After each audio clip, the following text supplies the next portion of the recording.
Hi Libra, welcome to your January 2023 Taroscope with me, Raphael from Reydiant Reality. It's an absolute pleasure to have you. Thank you so much for being here. Thank you so much for joining me. Quick note, my readings are for your sun, moon and ascendant sign. So whether you're a sun, moon or rising sign Libra, this is for you. And I always advise that you watch all three to get a clearer, more complete picture of how they're going to speak to you. With that said, as you can probably hear, Rafi is a little bit under the weather at the moment, so I apologise for any coughing and sputtering that may follow. I would like to bless my decks of cards with all forms of love, light, peace, prosperity and abundance, and I pray that the messages that come through are ultimately clear and concise. They help you on your path to your highest vibrational good. So for your actions and interactions with the world at large, ooh, the cards have spoken. You have the Justice card. Wow, look at that, right? So that is literally your card, which is fantastic. So this month, I do feel in a lot of ways you are, it's not even so much that you're acting more yourself than usual. It's more a case of you come into the new year very, very strong, very clear on what your objectives are, and you have a really clear idea of what your prime directive is, right? So you know exactly what the big goal is for this year, and you are coming into the year very committed to it. A lot of you could be looking over paperwork, contracts, documents at this moment in time. Remember, as we start the year, Mercury is retrograde, as is Mars at the moment as well. So unless you were born with those two placements, as in retrograde of both planets at the same time, lucky you. But if you weren't, you just obviously want to make sure that you're double checking anything that you have to sign. However, this does suggest that you are looking at all of your commitments. So over the course of this month, it's almost like you're saying, right, what am I tied to? What can I not get out of? Where is it that I absolutely have to show up? And more importantly, where is it that I'm willing to do so? All right. But either which way, I feel like this is you very focused on one specific goal or one specific path. Go for it. For your communications and conversations, you've got the Death card. So the fact that you've got this next to the Justice card, there's a few ways that this could show up. This may be a contract or a connection or even a commitment that you were a part of or held in high regard may come to an end this month. I'm really sorry to say that, but remember, it is the Death card, and the Death card has a finality about it. It's not like whatever the Death card is attached to, there's no coming back from it. Just like we can't bring anyone or anything back from the dead, this is the same way, right? The Death card has a finite energy to it. The fact that you've got this next to the Justice card, you could be breaking a commitment. So this might be consciously, maybe you say, right, okay, you know what? I'm handing in my notice at work. Maybe you're ending a relationship. Maybe you're closing down a friendship. The fact that you've got this in your communications does suggest that you are either pulling back or withdrawing from some aspect of the world this month, and it's almost like it's in a way where this is finite. There'll be no going back from it.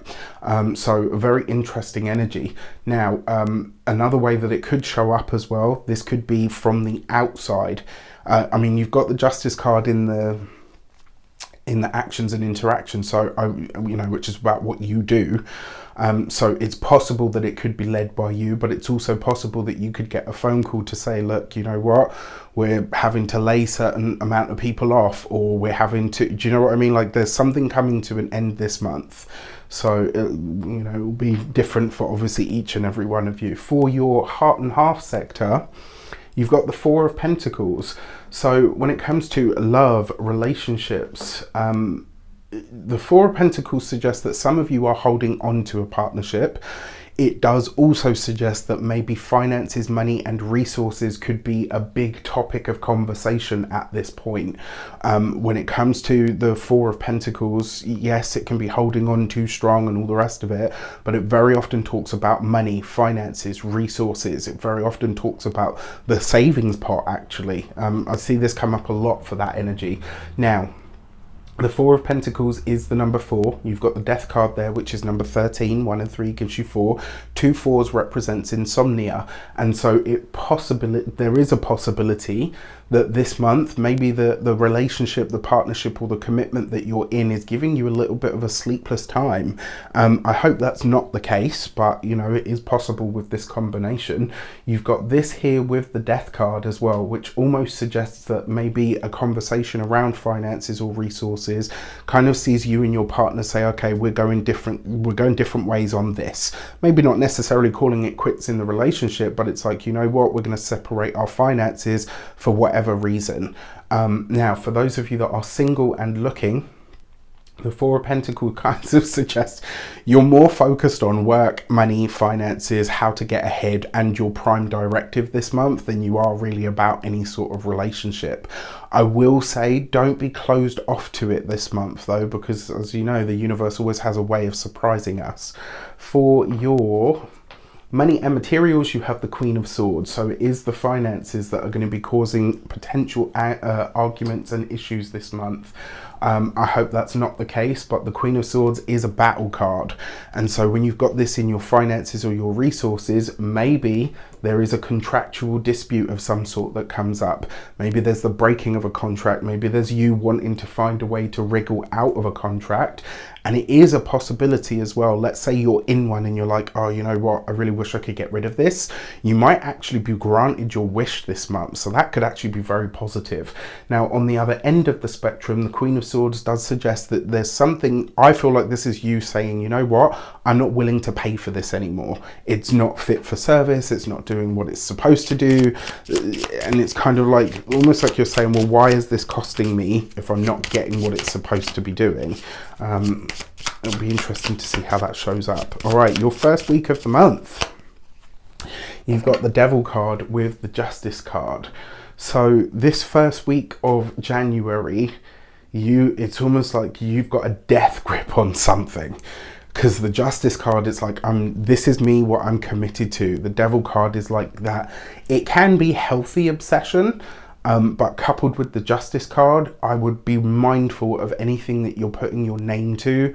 You know, I'm sorry to start with such a heavy message for the new year, but the words that I heard when I put that on the board were a dirty contract. So I don't know what that means to you, but I would say if you've got any contracts that you're looking over in this first week of the month, read them, reread them, and then what I like to do is in a retrograde energy is I'll get somebody else to read through like things that I need to sign.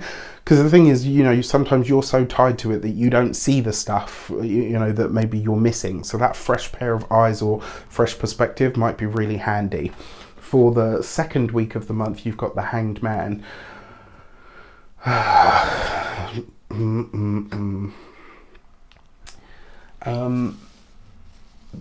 would say for the first 2 weeks of the month at least, do hold off on any contracts. Another way that this could show up, you know what, this is what I do, and I apologize for the message that I'm about to deliver. I really hope that I am wrong. But I know what I see when I see it in my cards, and so I want to find a way to deliver this as gently as possible. The Hanged Man and the Death card can speak to suicide, and I really hope that isn't the case. The fact that you've got this underneath your communications card, I don't think it will be somebody that's close to you, but I do feel like it will be somebody potentially that you know, if this is the case. So this could be something that you hear, it could be something that you hear on the news, it could be somebody, you know, that you know in your local area.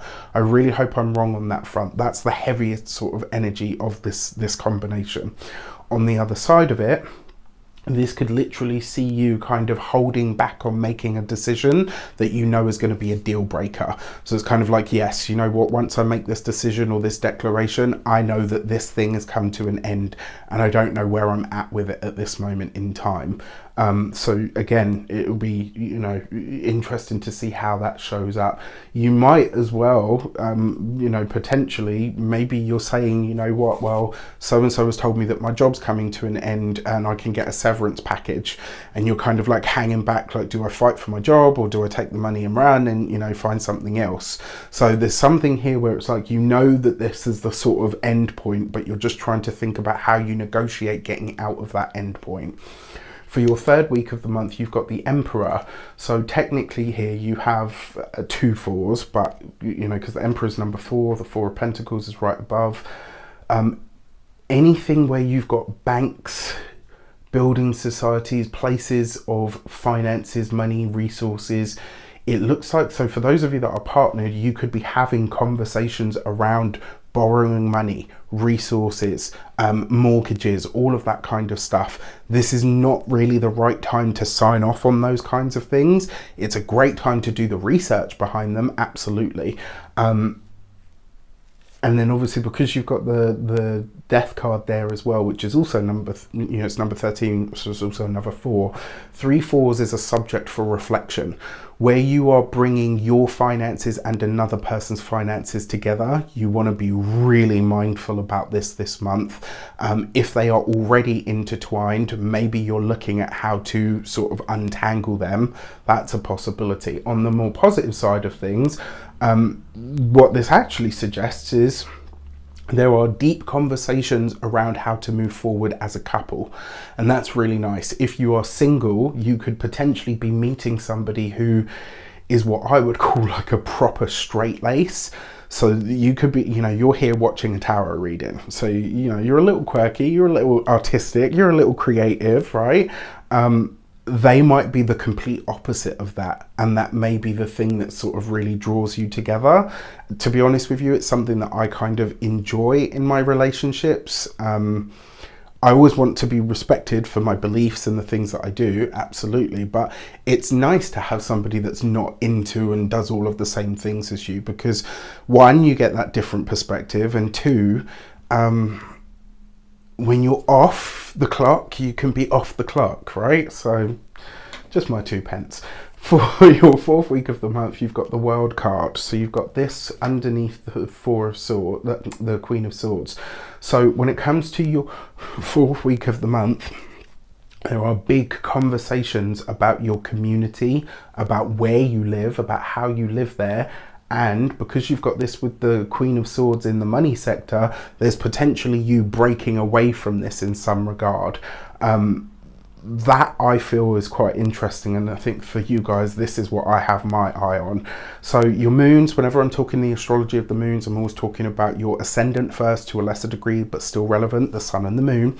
On the 21st of January, we've got an Aquarius new moon, which is in a trine energy to your sign. So your sun, moon or ascendant is giving you positive energy flow. And for you, this is in your 5th house of pleasure, romance, fun, sex, pleasure, sensuality, all of those things, and also creativity. So this is a moon really that wants you to play, to find new ways to do old things, I kind of feel is the message here for you guys. And that new moon message is the gate 28 and possible. It's quite possible that this month around that new moon, you're going to find a workaround. So whatever this is, it may still have a finality about it, but I feel like there's a way that you're navigating something. It's like you're having a really brilliant idea around that new moon in Aquarius that helps you navigate a potentially challenging situation, issue or problem. So keep your mind open and allow yourself to play. Your full moon is in the sign of, so full moon in the sign of Cancer for you is in your 10th house of your career. So this is your public status, your social standing, how people see you, the persona that is out in the world. To give you an example, when people think Radiant Reality, that's me doing my 10th house. It's the legacy and the service that you offer to the world. And the full moon, you've got the gate 55 and abundance. So, I mean, the full moon is on the 6th of January. This could actually show you where you have the potential either to make more money, to be more abundant, or it could show you where you are. Remember, the full moon is a spotlight as well. So it could also highlight to you where you're being maybe a little bit wasteful or a bit frivolous with your money, and where you can adapt or change that and make yourself more abundant for the future. With that said, I wish you an abundance of all of that good stuff. Have a fantastic month. Let me know in the comments how it shapes up. Take care, and I'll see you soon.